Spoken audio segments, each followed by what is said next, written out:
அதனால் சென்ற ஆண்டை விட இந்த ஆண்டு வருமானம் அதிகமாக இருக்கும். சுகஸ்தானத்தையும் பார்க்கிறார். வண்டி வாகனங்கள் வாங்கி இந்த ஆண்டு மகிழ்வீர்கள்.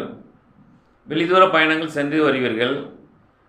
வெளிநாட்டிலே உள்ள நண்பர்களிடம் சென்ற ஆண்டு பேசாமல் இருந்திருக்கலாம், இந்த ஆண்டு பேசுவீர்கள். குடும்ப செலவுகள் பார்த்து செலவு செய்வது இந்த ஆண்டு நல்லது. கைக்கு தேடி வரும் பணத்தை நீங்கள் பாதுகாப்பாக இருந்து அதற்கேற்ற செலவு செய்வது நல்லது. புதிய திட்டங்களை நீங்கள் தீட்டாமல் இருப்பதும் நல்லது. இந்த ஆண்டு கேது ஒரு ஆண்டு நகர்வது வரைக்கும் நீங்கள் பணத்தை நீங்கள் பார்த்து செலவு செய்வது. ஜாமீன் எதற்கும் செல்ல வேண்டாம். எந்த பஞ்சாயத்திலும் கலந்து கொள்ளாமல் இருப்பது நல்லது. வீண் விரயங்கள் ஏற்படும், வீண் பேச்சுக்கள் ஏற்படும், கடன்கள் தீராது. அதனால் கடன் வாங்குவதை தவிர்க்க வேண்டும். கடன்கள் வாங்கி பழைய கடன் இருந்தால் தீர்ந்துவிடும்.